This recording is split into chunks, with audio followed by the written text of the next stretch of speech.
নমস্কার, জনতার দর্পণ ইউটিউব চ্যানেলে আপনাদের সকলকে স্বাগত। বন্ধুরা, একটা প্রশ্ন দিয়ে আজকের ভিডিওটা শুরু করি। একটা বাড়িতে যদি প্রতিটা বাল্ব বদলে ফেলা হয় কিন্তু জেনারেটরটাই যদি নষ্ট হয়ে যায়, তাহলে কি ঘরটা আপনার আলোকিত হবে? গতকাল অর্থাৎ 17ই আগস্ট 2026-এ বিজেপি ঠিক একই কাজটাই কিন্তু করলো। দলের জাতীয় সভাপতি নীতিন নবীন একসাথে এত বড় রদবদল ঘটালেন যে বিজেপির নিজের কর্মীরাও ধন্দে পড়ে গেছেন কে গেল, কে এলো আর কেন এলো। কিন্তু আসল প্রশ্নটা হলো, এই বিশাল রদবদলের আড়ালে কি বিজেপি আসলে কি লুকোতে চাইছে? জেনজির রাস্তার আন্দোলন, রাম মন্দিরের চাঁদা কেলেঙ্কারি, নাকি ইথানল পেট্রোল নিয়ে মধ্যবিত্তের ক্ষোভ? চলুন বন্ধুরা, সংখ্যা আর তথ্য দিয়ে বিষয়টা বুঝে নেই। কারণ এই ভিডিওতে গুজব নয়, শুধুমাত্র যাচাই করা তথ্যের ভিত্তিতে বিশ্লেষণ করব। বন্ধুরা, গতকাল বিজেপির জাতীয় সভাপতি নীতিন নবীন যে নতুন কেন্দ্রীয় টিম ঘোষণা করেছেন, তাতে রয়েছেন 10 জন জাতীয় সহসভাপতি, 8 জন জাতীয় সাধারণ সম্পাদক এবং 16 জন জাতীয় সম্পাদক। এই রদবদলটা ঘটলো নীতিন নবীন জেপি নাড্ডার জায়গায় বিজেপির জাতীয় সভাপতি হওয়ার প্রায় 7 মাস পর, এবং এটি উত্তরপ্রদেশ ও পাঞ্জাব সহ গুরুত্বপূর্ণ রাজ্য নির্বাচনের ঠিক আগেই ঘোষণা করা হলো। সহসভাপতির তালিকায় রয়েছেন বসুন্ধরা রাজে সিন্ধিয়া, তীরথ সিং রাওয়াত, রাম মাধব, বৈজয়ন্ত সিং পান্ডা, ডি পুরন্দেশ্বরী, রেখা বর্মা, বর্ষাবেন নরেন্দ্র ভাই দোষী, ভারতী প্রবীণ পাওয়ার, মনোপ্রীত সিং বাদল, লাল সিং আর্য, এম নাগরাজ, তারিক মানসুর এবং মধুচন্দ্র কর। লক্ষ্য করার বিষয় হলো বন্ধুরা, 13 জন সহসভাপতির মধ্যে 6 জনই হলো নারী। এটা দলের নিজস্ব একটা মেসেঞ্জিং কৌশল বলা যায়। জাতীয় সাধারণ সম্পাদক পদে বড় নাম হলো স্মৃতি ইরানি, যার সাথে আছেন সাবেক ত্রিপুরার মুখ্যমন্ত্রী বিপ্লব কুমার দেব, সুনীল বানসাল, বিনোদ তাওড়ে এবং সতীশ পুনিয়া। দলের সাংগঠনিক বিষয়ক জাতীয় সাধারণ সম্পাদক পদে বিএল সন্তোষকে ধরে রাখা হয়েছে, অর্থাৎ আরএসএস ঘনিষ্ঠ এই লাইনটা অক্ষুণ্ণ। আর কোষাধ্যক্ষ করা হয়েছে পীযূষ গোয়েলকে। উল্টো দিকে পুরনো প্রজন্মের বেশ কিছু নেতাকে বাদ দেওয়া হয়েছে। সৌদান সিং, সরোজ পান্ডে, ডিকে অরুণা, এম চুবা আও, আবদুল্লাহ কুট্টি, লক্ষ্মীকান্ত বাজপেয়ী এবং লতা উসেন্দিকে সহসভাপতি পদ থেকে সরানো হয়েছে। আর অরুণ সিং, দুষ্মন্ত কুমার, গৌতম তরুণ চুস ও রাধামোহন দাস আগরওয়ালকে সাধারণ সম্পাদক পদ থেকে বাদ দেওয়া হয়েছে। মানে বোঝাই যাচ্ছে বন্ধুরা, এটা শুধু নতুন মুখ যোগ করা নয়, একটা রীতিমতো ঝাড়াই বাছাই। বন্ধুরা, মোদিজির এই টিমের সবচেয়ে চমকপ্রদ নাম নিঃসন্দেহে ডক্টর সন্দীপ পাঠক, যিনি একসময় আম আদমি পার্টির নির্বাচনী কৌশলের মূল কারিগর ছিলেন অরবিন্দ কেজরিওয়ালের সবচেয়ে বিশ্বস্ত টিমে। সেই মানুষটাই আজ আম আদমি পার্টি থেকে সাম্প্রতিক আঘাত হিসেবে বিজেপির জাতীয় সম্পাদক পদে। প্রশ্নটা স্বাভাবিক, যে কৌশলী একসময় বিজেপির বিরুদ্ধে লড়াই সাজাতেন, আজ সেই একই কৌশলী বিজেপির হয়ে পাঞ্জাব সামলাবেন। এই একটা নিয়োগেই বোঝা যায় দল আদর্শের চেয়ে জেতার প্রযুক্তিকে কতটা গুরুত্ব দিচ্ছে। স্মৃতি ইরানির প্রত্যাবর্তনও কম আলোচিত একেবারে নয়। 2024 সালের লোকসভা নির্বাচনে আমেঠিতে হারের পর এই প্রথম তিনি দলের কোনো বড় সাংগঠনিক দায়িত্বে ফিরলেন। বিশ্লেষকদের একাংশ মনে করছেন, রাহুল গান্ধীর ক্রমবর্ধমান জনপ্রিয়তার মোকাবিলায় একজন আক্রমণাত্মক পরিচিত মুখকে সামনে আনা হলো।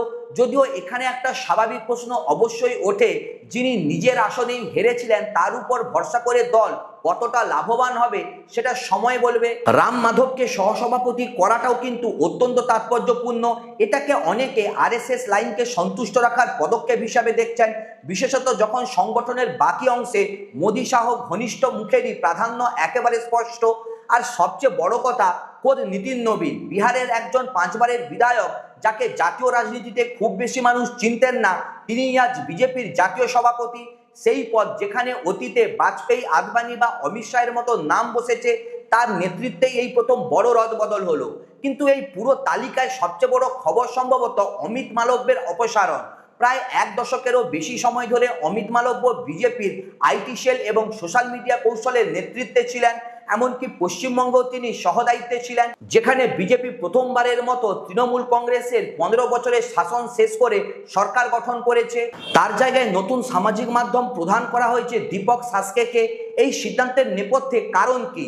সূত্র বলছে, সাম্প্রতিক জেনজি আন্দোলন যা ককরোচ জনতা পার্টির নেতৃত্বে হয়েছিল, তাতে বিজেপির সোশ্যাল মিডিয়া টিম, বিশেষত আইটি সেল, ব্যাপক সমালোচনার মুখে পড়ে। এমনকি আরএসএস ঘনিষ্ঠ চিন্তাবিদ রতন সারদাও দলের মিডিয়া টিমের মাটির সাথে সংযোগহীনতা নিয়ে প্রশ্ন উঠিয়েছিলেন। সর্দার এর আগেও মালব্যকে নাগরিকদের ট্রোল করার জন্য সমালোচনা করেছিলেন। যদিও একজন সিনিয়র বিজেপি নেতা মালব্যর পক্ষেও কথা বলেছেন।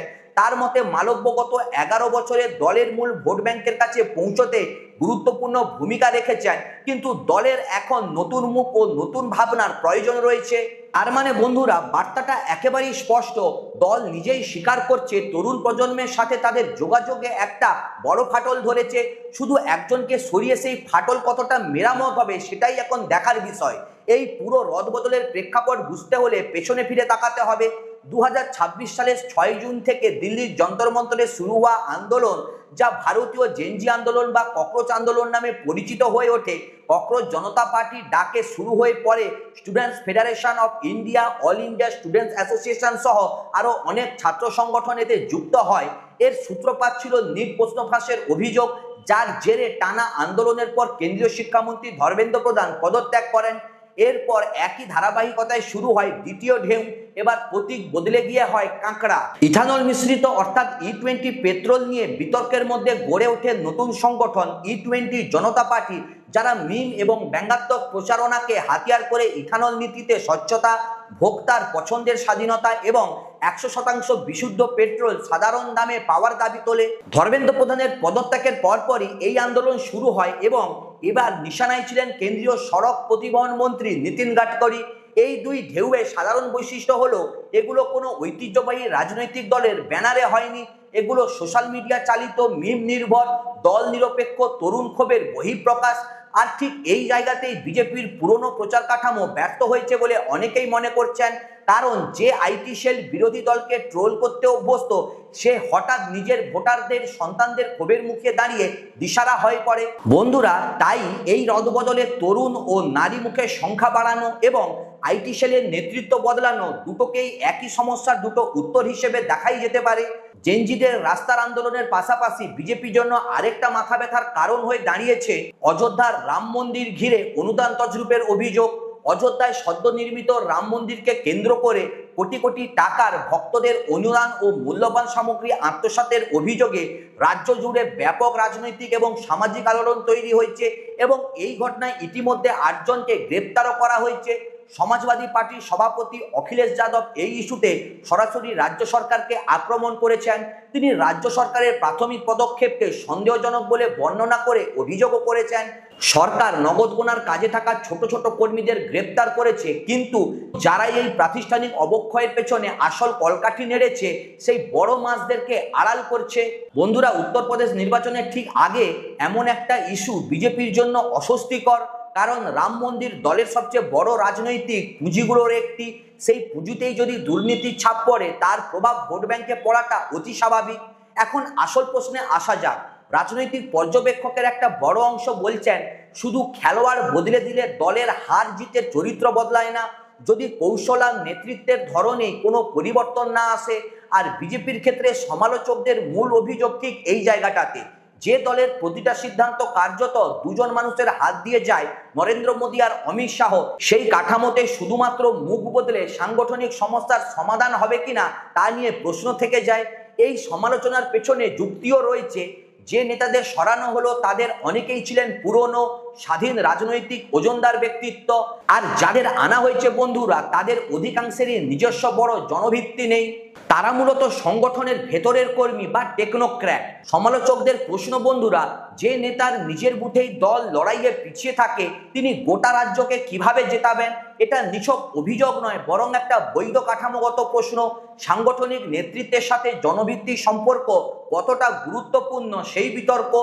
আরেকটা বিতর্কিত জায়গা হলো বন্ধুরা, বিজেপির সবচেয়ে ক্ষমতার সাংগঠনিক কাঠামো পার্লামেন্টারি বোর্ড এই রদবদলে অস্পৃশ্যই থেকে গেছে। যোগী আদিত্যনাথ বা দেবেন্দ্র ফড়নবিশের মতো রাজ্য স্তরের শক্তিশালী নেতাদের কেন্দ্রীয় স্তরে বড় ভূমিকা দেওয়া হয়নি বলে অনেকে মনে করছেন। এটাকে কেউ কেউ কেন্দ্রীয় নেতৃত্বের সম্ভাব্য প্রতিদ্বন্দ্বীদের সীমিত রাখার কৌশল হিসাবেও দেখছেন। যদিও এটা এখনো একান্তভাবে একটা ব্যাখ্যা, কিন্তু প্রমাণিত সত্য একেবারেই নয়। তো বন্ধুরা, এইবার এই সমালোচনার বিপরীত দিকটাও নিরপেক্ষভাবে দেখা দরকার, কারণ শুধু একপাক্ষিক সমালোচনা করলে পুরো ছবিটা কিন্তু বোঝা যায় না। প্রথমত, মোদিজি নিজে এই নতুন টিম নিয়ে বলেছেন তিনি আশাবাদী যে নতুন কার্যকরী কমিটি দলকে শক্তিশালী করবে এবং জনসভায় মনোযোগ দেবে। বিজেপির দৃষ্টিভঙ্গি থেকে দেখলে বন্ধুরা, দলের সাংগঠনিক রদবদল একটা নিয়মিত প্রক্রিয়া। প্রতিটা বড় রাজনৈতিক দলই সময় সময়ে নেতৃত্ব বদলায়। বিশেষত নির্বাচনের আগে অভিজ্ঞ ও তরুণ নেতৃত্বের মিশ্রণ তৈরি করাটা অস্বাভাবিক কোনো কৌশল নয়, বরং দীর্ঘমেয়াদী পরিকল্পনার একটা অংশ হতে পারে। যেমন 2029 সালের লোকসভা নির্বাচনের প্রস্তুতি এর একটা লক্ষ্য বলে ধরা হচ্ছে। দ্বিতীয়ত, সন্দীপ পাঠকের মতো নিয়োগকে যেভাবে আম আদমি পার্টি থেকে কৌশল চুরি বলে দেখানো হচ্ছে, তাকে ভিন্নভাবেও কিন্তু দেখা যেতে পারে। এটা প্রমাণ করে যে দল যোগ্যতা ও কৌশলগত দক্ষতাকে দলীয় আনুগত্যের চেয়ে বেশি গুরুত্ব দিচ্ছে, যা বাস্তবিক রাজনীতিতে একেবারে বিরল নয়। তৃতীয়ত এবং সম্ভবত সবচেয়ে গুরুত্বপূর্ণ পয়েন্ট হলো বন্ধুরা, রাম মন্দিরের চাঁদা বিতর্ক নিয়ে বিরোধীদের আক্রমণ আদৌ বিজেপির জন্য ক্ষতিকর কিনা সেটা নিয়েও কিন্তু অনেকের মধ্যে দ্বিমত রয়েছে। একাধিক রাজনৈতিক বিশ্লেষক মনে করছেন, বিরোধীরা রাম মন্দিরের চাঁদা কেলেঙ্কারির ইস্যুতে যত বেশি সরব হবে, রাজনৈতিকভাবে ততই লাভবান বিজেপি হতে পারে। কারণ এতে বেকারত্ব, মূল্যবৃদ্ধি, কৃষকদের আয় হ্রাস বা প্রশ্নঘাতের মতো প্রকৃত সমস্যা থেকে সাধারণ মানুষের নজর সহজেই ঘুরে যেতে পারে। অর্থাৎ যে ইস্যুকে আমরা বিজেপির দুর্বলতা বলে দেখছি একদল বিশ্লেষকের চোখ, সেটাই আবার বিজেপির জন্য একটা সুবিধাজনক বিভ্রান্তিও হতে পারে বলে আখ্যা করছেন। সুতরাং সৎভাবে বলতে গেলে এই রদবদল আদৌ বিজেপির জন্য কতটা কার্যকর হবে সেটা এখনই নিশ্চিতভাবে বলা কঠিন। উত্তরপ্রদেশ ও পাঞ্জাব নির্বাচনের ফলাফলই আসলে বলে দেবে নতুন এই টিম বাস্তবের মাটিতে ঠিক কতটা কাজ করছে, নাকি এটা শুধু একটা ভাবমূর্তির সংস্কার মাত্র।